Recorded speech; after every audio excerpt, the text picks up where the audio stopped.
বাপ রে, এই পিসটা দেখে মনে হচ্ছে যেন খাসির মাংস। আসলে বন্ধুরা, মুরগির অবস্থাটা ঠিক আমারই মতন ছিল, একদম চর্বিযুক্ত। কি বন্ধুরা, সবাই ভালো আছেন তো? তো বন্ধুরা, আজকে যে রেসিপিটা আমি আপনাদের সাথে শেয়ার করব সেটা হচ্ছে আলু দিয়ে মুরগির পাতলা ঝোল। তো চলুন রেসিপিটা শেয়ার করি।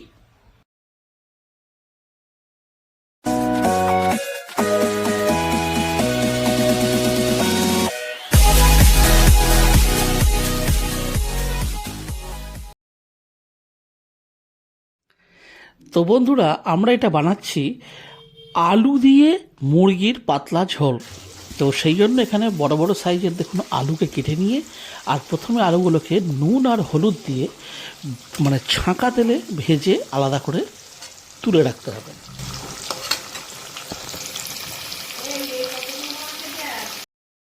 তো দেখুন এখানে আমাদের আলুটা কিন্তু ভাজা হয়ে গেছে। এবার আমরা তৈরি করে নেবো একটা মশলা। তো দেখুন মিক্সির বাটিতে নিয়ে নিয়েছি আদা, রসুন আর শুকনো লঙ্কা, এটা বানিয়ে নেব একটা পেস্ট। আর ফোড়নের জন্য আমরা নিয়ে নেব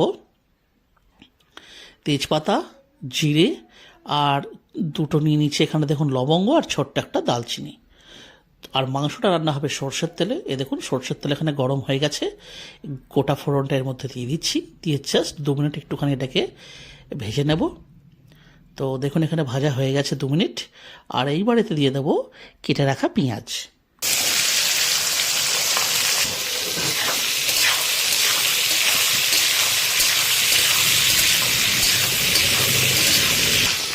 তো বন্ধুরা দেখুন এখানে আমাদের প্রায় 5 থেকে 7 মিনিট মতন পেঁয়াজটা ভাজা হয়েছে। আর পেঁয়াজটার রঙটাও দেখতে পাচ্ছেন হালকা গোলাপি রঙের হয়ে গেছে।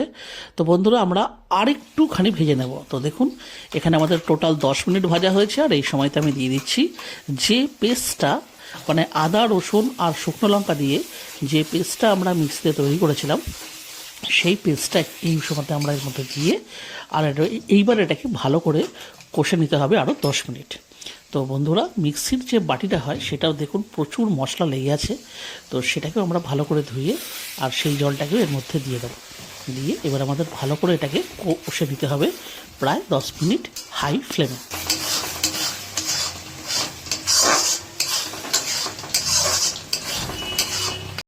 তো দেখুন এইখানে আমাদের প্রায় 10 মিনিট হয়ে গেছে। আর এই সময়তে আমি দিয়ে দিচ্ছি এতে ধনে গুঁড়ো, এরপরে দিয়ে দেবো আমি এতে জিরে গুঁড়ো, আর তারপরে দিয়ে দিচ্ছে দেখুন লাল লঙ্কা গুঁড়ো, সাথে দিয়ে দিচ্ছে দেখুন হলুদ গুঁড়ো, আর দিয়ে দেবো 1 চা চামচ মতন লবণ। দিয়ে আবার এটাকে আমাদের ভালো করে কষে নিতে হবে।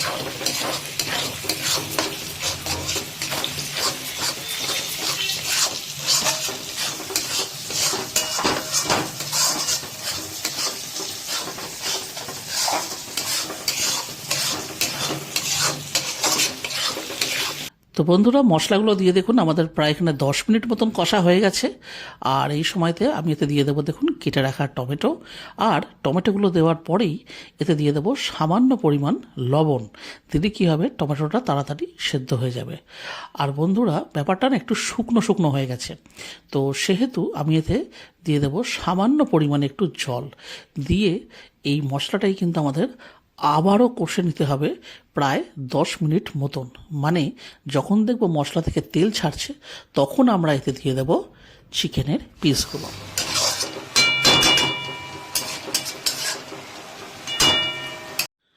তো বন্ধুরা, এই সময়তে দেখুন ঢাকা চাপা দিয়ে দিচ্ছি, আর গ্যাসের যে ফ্লেমটা সেটাকে দেখুন কমিয়ে দিচ্ছি। এইভাবে রাখবো 10 মিনিট। তো দেখুন 10 মিনিট হয়ে গেছে। এখানে বন্ধুরা আমাদের সময়ও কিন্তু বাঁচলো, গ্যাসও বাঁচলো। দেখুন মশলাটা সুন্দরভাবে কষা হয়ে গেছে, আর এই দেখুন তেলও ছাড়তে শুরু করে দিয়েছে। এইবারে এতে আমরা অ্যাড করে দেবো চিকেনের পিসগুলো। গ্যাসের ফ্লেমটা এখানে দেখুন আবার হাই করে দিলাম। আর এবার দিয়ে দেবো এই যে ধুয়ে রাখা চিকেন।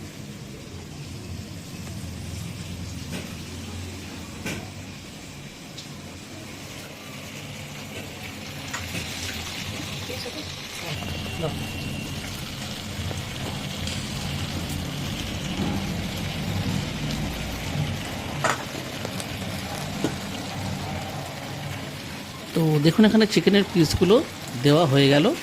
এইবারে এটাকে আমাদের ভালো করে কষে নিতে হবে 10 থেকে 15 মিনিট পর্যন্ত।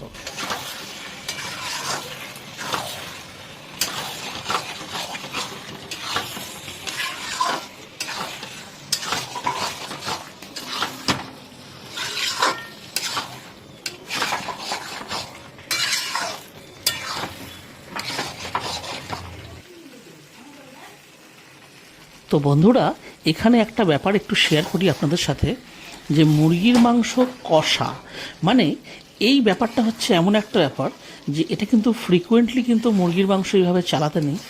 এটাকে জাস্ট ভালো করে দেখুন, আমরা প্রথমে করে দিলাম মিক্স মশলার সাথে, তারপরে গ্যাসের ফ্লেমটা কিন্তু হাই রয়েছে, আর মাঝে মধ্যে এটাকে জাস্ট তলা থেকে একটু করে চালিয়ে নিতে হয়, যাতে না তলাতে লেগে যাওয়ার কোনো ভয় থাকে। লেগে যাওয়া মানে জ্বলে যাওয়ার কোনো ভয় থাকে। দেখুন পিসটা দেখুন, মানে মুরগিটার অবস্থা মনে হয় আমারই মতন ছিল, একদম চর্বিযুক্ত। তো বন্ধুরা এই মাংসটা স্পেশালি আমি এইভাবে, মানে একটা মুরগির মাংসের গায়ে যে এত চর্বি থাকতে পারে আমি সেটা যাই হোক আগেও দেখেছি, তবে এটা আজকে আমার সৌভাগ্য হলো এটা যে এই ভিডিওটা আজকে আমি আপনাদের সাথে শেয়ার করছি। দেখুন একদম চর্বিযুক্ত পিস। আর বন্ধুরা মাংসটা এত ভালো রান্না হয়েছে যে কি বলবো আপনাদেরকে, মানে আপনার মুরগির মাংসটা খেয়ে মনেই হবে না যেটা মুরগির মাংস, মনে হবে যেন আপনি খাসির মাংসই খাচ্ছেন।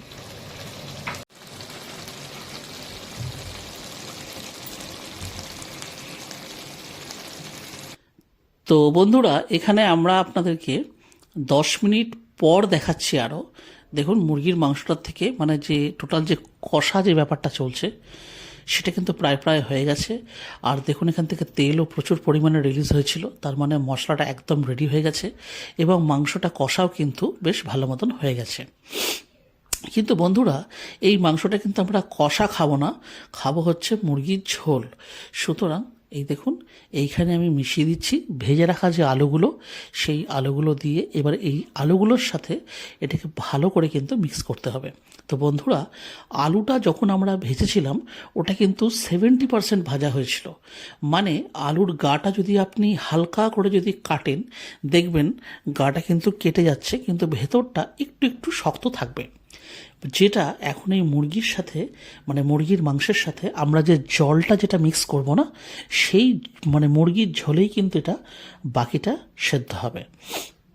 তো দেখুন এখানে আলুটা ভালো করে মিক্স করা হয়ে গেছে, গ্যাসের ফ্লেমটাকেও আমরা হাই করে দিয়েছি, আর এইবার এতে দিয়ে দেব জল, মানে যাকে বলে মেহনত পে পানি ফেরনা। তো বন্ধুরা এতদিন চলছিল শীতকাল, সেহেতু মানে বেশ ভালো, সেটা খাসি হোক বা মুরগির মাংসই হোক, কষা কষা অনেক খাওয়া হয়েছে। এবার যেহেতু এখন আর আগের মতন ঠান্ডা নেই, গরম পড়ে যাচ্ছে, সুতরাং পাতলা ঝোল খাওয়াটাই কিন্তু স্বাস্থ্যের পক্ষেও ভালো। অবশ্য হ্যাঁ, যারা মুরগির মাংস পছন্দ করেন আমি এটা তাদের জন্যই কিন্তু বলছি।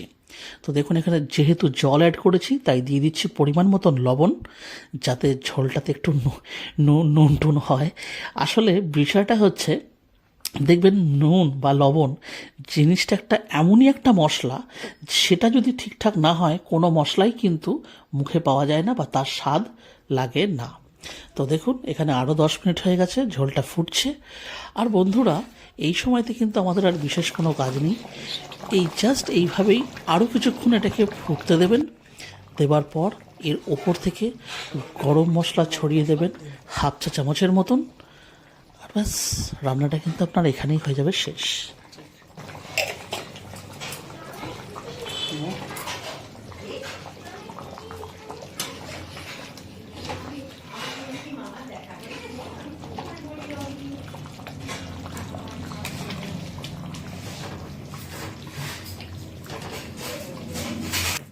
ব্যাস রান্না তো একদম রেডি, এইবার এইটা গরম গরম ভাতের সাথে জাস্ট জমে যাবে। তো বন্ধুরা তাহলে আজকের ভিডিওটা তাহলে আমি এখানে শেষ করছি। যদি আজকের আমাদের এই রেসিপিটা আপনাদের ভালো লেগে থাকে তাহলে অবশ্যই ভিডিওটিকে একটি লাইক দেবেন। চ্যানেলে যদি কোনো নতুন বন্ধু এসে থাকেন তাহলে অবশ্যই চ্যানেলটিকে সাবস্ক্রাইব করে আমাদের পাশে থাকবেন।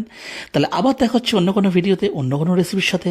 ততদিন পর্যন্ত কিন্তু নিশ্চয়ই ভালো থাকবেন। টাটা। ভাল লাগে হাতে তোর হাত ধরে, ভাবনা তো আসে দিন রাত ধরে।